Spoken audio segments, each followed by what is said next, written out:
Right now, there are more alligators living in Louisiana than at any point in modern history. Over 3 million wild gators spread across the marshes, swamps, bayous, rivers, canals, and all the flooded backwaters of the state. Down here in southwest Louisiana, you feel it. You see the tracks on banks, eyes glowing at night, slides cut into the mud, big wakes pushing through the grass. And this ain't a zoo. This is real predator country. 50 years ago, these animals were nearly gone. Today, Louisiana manages one of the most successful wildlife recovery programs in the world. Not because politicians fixed it, not because activists complained online, because hunters, trappers, landowners, and wildlife biologists actually manage the resource properly. And now the population has exploded so much that new recreational opportunities have actually just opened up to help keep the numbers under control.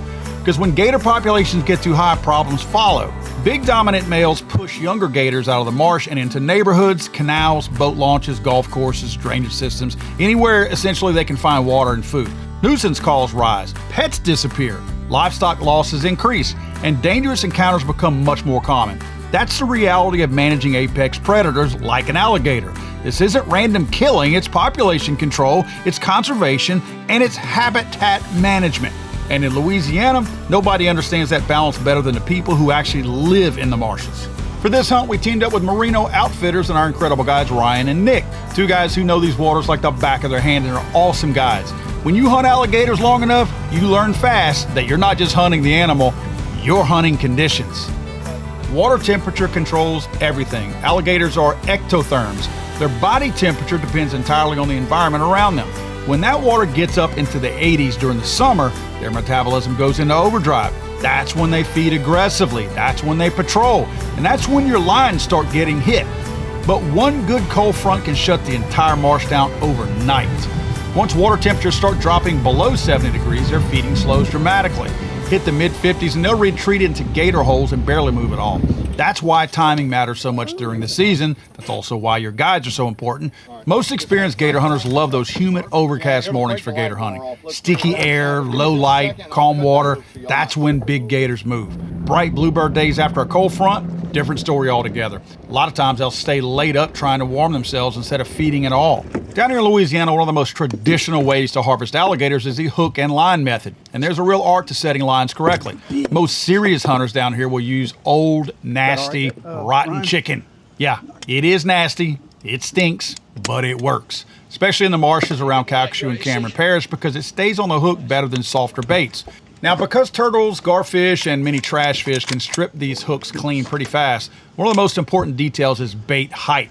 You want that bait hanging above the water, not dangling down in it. Too high and the gator may ignore it, and too low everything else in the swamp gets to it before the gators do. This seemingly simple but very important step is where experienced guides like Nick and Ryan make a big difference. These guys weren't just dropping chicken in the water. They were reading conditions, movement, vegetation, weather changes, watching where fresh slides and movement are showing up. That local knowledge of the area matters more than anything else. That's why you just don't randomly go out and start alligator hunting. You need to pick the right guides like these guys at Merino Outfitters. In a hunting area this big, like in southwest Louisiana, where we have marshes and rivers all interjoining, knowing where not to waste time is just as important as knowing where to hunt. And checking these lines is where things get really fun and really interesting. Sometimes you roll up and the line's gone completely still, sometimes the pole's been over hard, sometimes the water explodes before you even get close, and when you hook into a big mature gator in tight marsh water, it can turn into chaos really fast. There's going to be mud flying, water boiling, boats spinning sideways.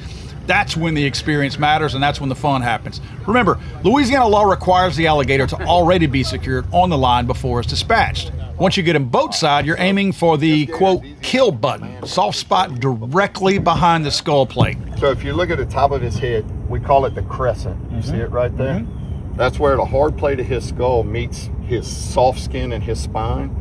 I try to touch the suppressor, I'm sure you're shooting suppress, right against behind that hard plate, and basically we're shooting his spine out. Now, many times you can just pop them with a 22 rimfire, but today we're using our CMMG 9mm descent in a very compact fashion. Quick, clean, humane, and that's really what matters here. Ethical hunting is part of respecting the resource, and it always has been, especially down here in South Louisiana. Now, the deeper you get into gator hunting, the more respect you gain for just how tough these animals really are. These reptiles are built for survival. They live in hot, stagnant water filled with bacteria. They fight constantly. They suffer massive injuries, missing limbs, deep punctures, huge scars. You can actually see some of the scars on some of these gators that we pulled in. Somehow they keep going. And in many cases, that's why scientists have become fascinated with alligator blood. That's right. Yeah, scientists love alligator blood. Researchers studying alligator serum discovered it contains extremely powerful antimicrobial peptides, natural infection fighters. Basically, these animals have an immune system built like tanks. Studies involving researchers here in Louisiana have shown alligator blood can destroy dangerous bacteria strains, including MRSA, one of the most antibiotic-resistant superbugs hospitals struggle with every single day. Notice in some of these videos how fast the alligator blood is coagulating in the bottom of the boat. Because of this, researchers are studying how quickly alligators stop bleeding after severe injuries.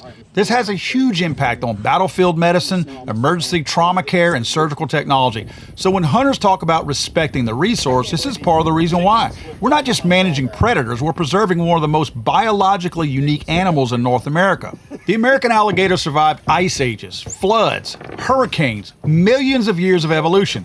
Here in Southwest Louisiana, it still rules the marsh. But without proper management, even a successful conservation story can become a problem. That's why hunting matters. It's also why the guides are so important.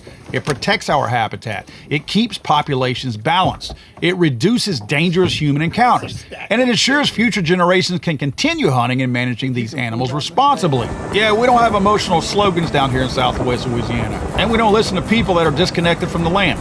Real-world wildlife management is carried out by the people who actually live here, like our friends Ryan and Nick. Whether you're running commercial tags or heading out on your very first recreational hunt, success comes down to understanding the marsh. Watch the weather, learn the water, respect the animals, know the regulations, of course. Sooner or later, you'll find yourself staring into the eyes of one of the oldest predators on planet Earth. Again, big thanks to our friends Merino Outfitters and our guides Ryan and Nick for helping make this hunt happen and for sharing years of experience out here on the marsh. If you enjoyed this video, make sure you are subscribed. We got a lot more coming from the marshes, swamps, and backroads of Louisiana, and a lot of southern specific videos that will be coming your way on things much more than just hunting. They don't feel it, Jordan. Yeah, they do. The last thing they felt was that 9mm.